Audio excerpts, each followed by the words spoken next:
मेरी पूरी जिंदगी भ्रष्टाचार के अंदर डूबी हुई है। ईडी की रेड मैंने कराई है। 4 stages of Arvind Kejriwal and his foreign support.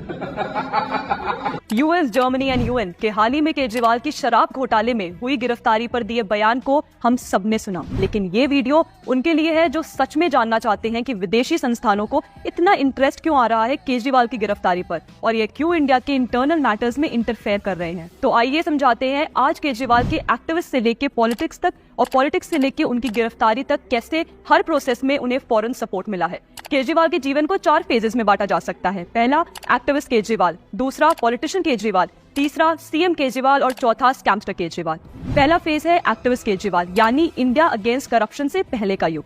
एकदम शुरुआती दौर में जब केजरीवाल अपने आप को एक एक्टिविस्ट के रूप में स्थापित कर रहे थे, तब उन्होंने परिवर्तन नाम के एक एनजीओ बनाया और उनके एनजीओ में सीधा बाहरी सपोर्ट आया फोर्ड फाउंडेशन से $80,000 की फंडिंग से।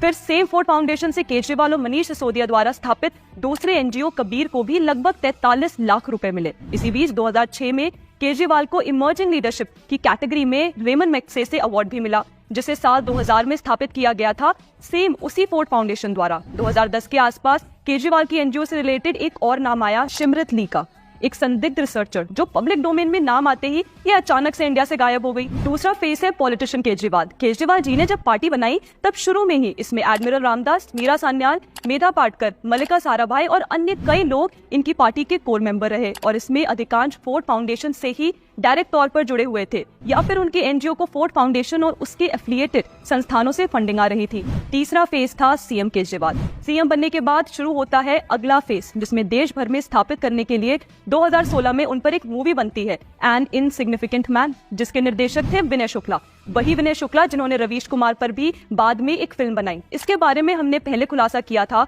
कि कैसे ये डायरेक्टर और उनकी टीम में फोर्ड फाउंडेशन से जुड़े लोगों की फंडिंग कर रही है, यानी इस स्टेज में भी केजरीवाल को फोर्ड फाउंडेशन से जुड़े लोगों की हिडन सपोर्ट मिली।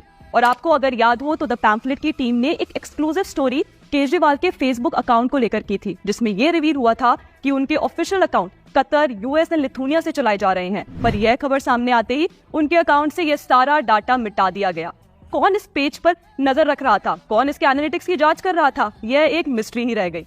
और आखिर में आते हैं केजरीवाल के सार्वजनिक जीवन की आखिरी 4th स्टेज पर, स्कैमस्टर केजरीवाल। मोदी सरकार ने भ्रष्टाचारियों को साफ करने की जो मुहिम चलाई है, जिसमें अब तक 100 से अधिक राजनेताओं पर ईडी छापेमारी कर चुका है और लाखों करोड़ों की वसूली भी हुई है, पर ऐसा कभी नहीं हुआ कि किसी नेता के सपोर्ट में अमेरिका, जर्मनी या यूएन आया हो। केजरीवाल के सपोर्ट में इन बाहरी ताकतों का आना क्या इशारा करता है? क्या शुरू से ही बाहर बैठी इकोसिस्टम का सपोर्ट केजरीवाल को रहा है? ये अब इन्वेस्टिगेशन का विषय है, लेकिन यह भी अब साफ है कि उन्हें एक्टिविस्ट से लेकर पॉलिटिशियन के सफर में हर कदम पर विदेश से सपोर्ट मिलता रहा है। इस सपोर्ट की क्या कीमत है, ये आने वाला समय ही बताएगा।